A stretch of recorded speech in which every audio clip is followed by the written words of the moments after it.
som el grup Garnatxa i el que formem aquest grup són en Cristian, la Carme, na Lua, en Rubén, l'Àlex i jo que em dic Albert. Aquest àmbit de matemàtiques consisteix en fer proves per tota l'escola i de mesura i capacitats. I ara els meus companys us explicaran les proves. Hola, soc en Cristian i la meva prova consisteix en quantes rajoles tenim de comptar a l'aula de música en 4 metres quadrats.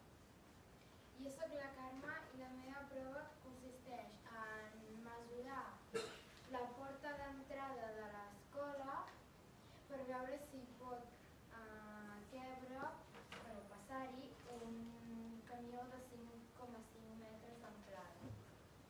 Soc la Lua i la meva prova consisteix que havíem de comptar quants barrots hi ha de tanca darrere l'escola i si se'n trenquessin 3, quants metres necessitaríem.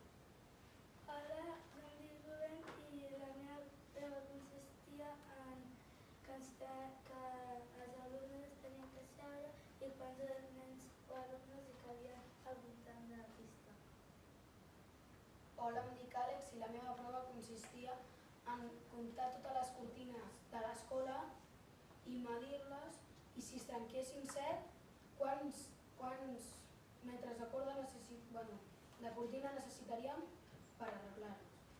A nosaltres ens hauria agradat molt poder haver acabat totes les proves però no hem pogut i crec que quan dic això